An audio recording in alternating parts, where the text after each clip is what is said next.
Today on the Best Cake Recipes, we are going to be making red velvet cream cheese stuffed Bundt cake. Red velvet cakes, no matter what the style, with their bright red, vibrant color, makes such a statement.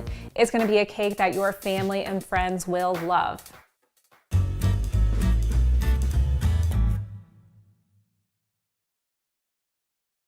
This cake is a shortcut cake. That means it starts with a boxed cake mix. Now I know a lot of you guys don't like boxed cake mixes, but there's some of you who do, and I am one of those people who do.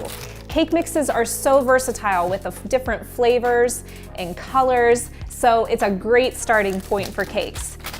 I just added 1 red velvet cake mix to this bowl.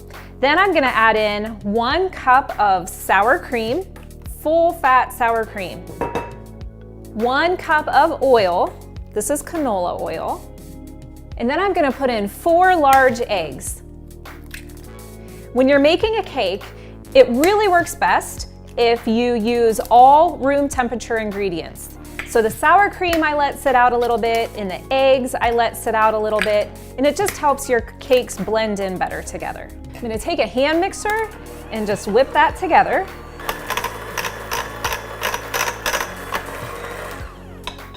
Just scrape the sides partway through mixing to make sure you've gotten all that flour and egg and sour cream in there.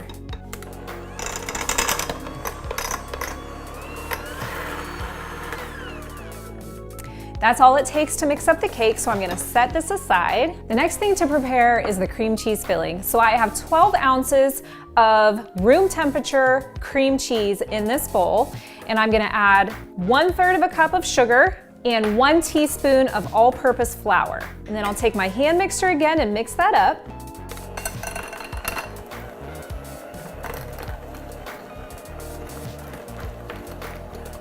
Just mix it until all of that sugar is mixed in. And we'll set our mixer aside. Now it's time to put the cake together. This cake bakes in a 10-cup Bundt cake pan. This is a non-stick Bundt cake pan, and it's gonna be what is best for this recipe because you have to let the cake completely cool in the pan. You'll still, even though it's non-stick, grease the pan so that there is no possibility of your Bundt cake sticking in the pan.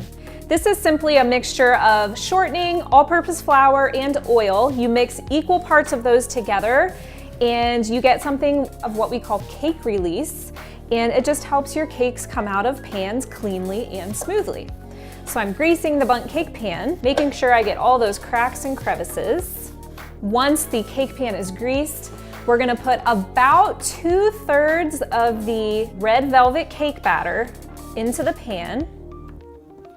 Just use a spatula or a spoon to spoon it in there. You want a nice layer of red velvet cake batter in there, but don't put it all in because we want to be able to spoon a little bit of cake batter over the top of the cream cheese layer.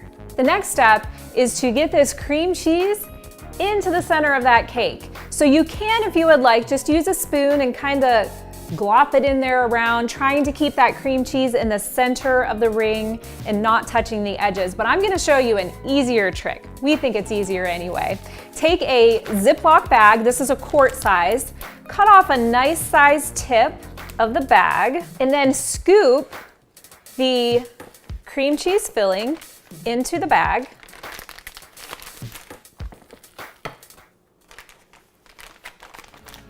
And then take your bag, squeeze the cream cheese filling down to the point that you've cut, and then just squeeze and pipe that cream cheese.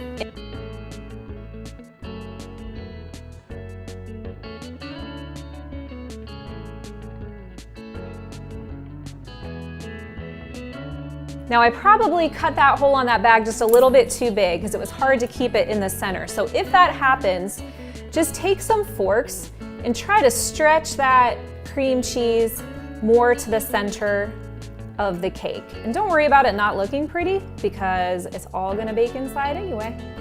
If you pipe the cream cheese layer in there better than I did, then you won't have to do that step. Last thing before we bake is scooping the rest of our red velvet cake batter on top of that cream cheese. So once you've gotten all of the red velvet cake batter actually in the pan, just use a spatula to cover over that cream cheese. Make sure it's covered on both sides of the pan, towards the center and the outside. It's okay if you have a little bit of cream cheese peeking through the top. The cake will puff up as it bakes and it'll be fine. Your red velvet cake is ready to bake. Bake this cake at 325 degrees Fahrenheit for about 50 to 55 minutes. The top center of the cake should have a few little cracks in it and just bounce back when you touch the center of it. This is a cake that you'll need to plan a little bit in advance for. You need to let the cake cool completely in the Bundt cake pan before you flip it out, because if you don't let it cool completely, that cream cheese layer won't be set and your cake might sink a little bit on the top. So as you can see here, I let the cake cool in the fridge overnight and it is a beautiful cake. So we're gonna put a cream cheese glaze on it. If you would like to make your own homemade cream cheese glaze, go for it. But today, again, this is a shortcut, quick cake, and I have a tub of cream cheese frosting that I put in the microwave for just about 10 to 15 seconds. And I'm stirring it with a knife, and then I'm just gonna kinda pour just a little bit of it. I won't use all of this frosting, about half is good. Pour it over enough so that it drips over a little bit and looks pretty. And then you can take a knife and kind of smooth a little bit if you want. It smells so good.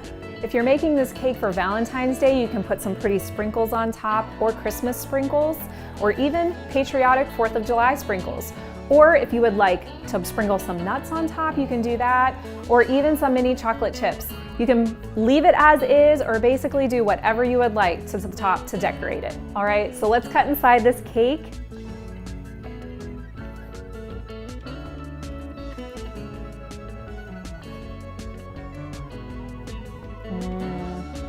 I love that cream cheese layer.